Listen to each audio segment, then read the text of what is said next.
કે વ્યાવસાયિક સબ્જેક્ટ અલગ છે, શોખ સબ્જેક્ટ અલગ છે. હા બંને વિષય અલગ અલગ છે. પણ હા, છે એકબીજાના પૂરક. શોખ એકલો જિંદગી જીવવા માટે પૂરતો સાબિત નથી થતો. નથી. અને વ્યવસાયને જો પ્રોપર મહત્વ આપવા જઈએ તો શોખ મરી જાય. બંને મારા નસીબ સારા છે કે મને બંને જોડે મળ્યા છે. અને ઉપરવાળાની દયાથી અને મારા મિત્ર વર્તુળનોથી, મારા ફેમિલી મેમ્બર્સનો ખૂબ એટલો સપોર્ટ રહ્યો કે બંને વસ્તુ મને મર્જ કરવા માટેનો મને એક મોકો ફરીથી મને મળ્યો છે. અને એમ બધાનું મને નોલેજ બી જોડે જોડે મળતું રહ્યું. એટલે વ્યવસાય અને શોખ બંને કઈ રીતે આગળ ચલાવવા અને કેવી રીતે વિકસિત થવું એનું મને ખાસ નોલેજ મળ્યું.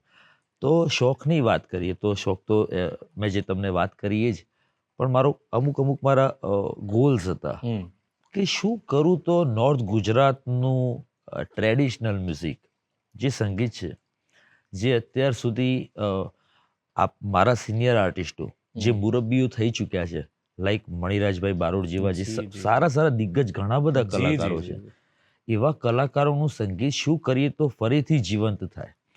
એમના ગીતો આજે બી જીવંત છે જ, નથી એમ નહીં, પણ ટ્રેન્ડ ચેન્જિંગ અમુક વસ્તુઓ જોઈએ. બીકોઝ અત્યારની જે 2000 ની બેચ જે આવેલી છે, જે નવી પેઢી છે, હા, એ લોકોનું સંગીતનો ટેસ્ટ ચેન્જ થઈ ગયેલું છે બાય મ્યુઝિકલી, બાય ઇન્સ્ટ્રુમેન્ટ.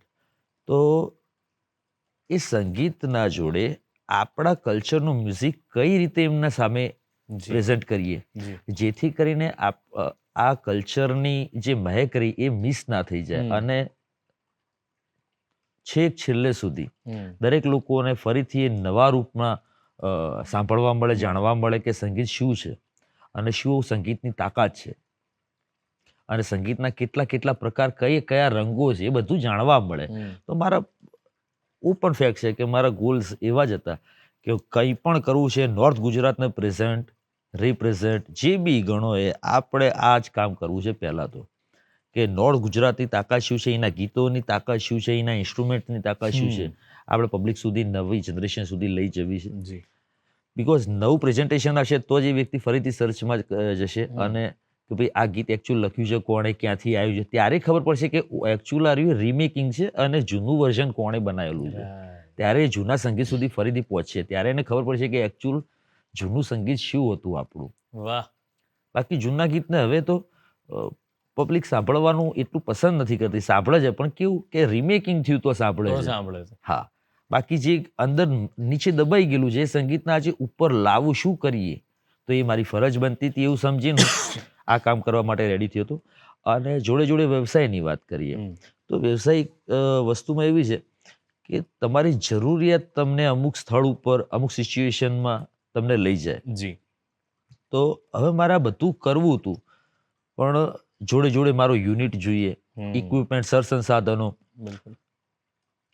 થોડું ઇકોનોમિક્સ જે બી આપણે સમજી શકીએ છીએ કે જેની જરૂર પડે, આ બધા માટે યુનિટની ખાસ જરૂર પડે. તો અમે પહેલા નંબરે મારી ટીમ બનાવવાનું ચાલુ કર્યું અને એમાં બી જે મારા જેવા જુસ્સાવાળા હોય કે કામમાં ધગશ છે, કામમાં જ એમનું સર્વે સર્વા છે, સંગીત જ એમનું સર્વે સર્વા છે, યા તો કોઈ ટેકનિશિયન છે, તો એને એના ફિલ્ડ તરફ, એના ફિલ્ડ માટે, એના કામ પ્રત્યે વ્યક્તિની લાગણી હોય એવા જ વ્યક્તિઓની મારી જરૂર હતી.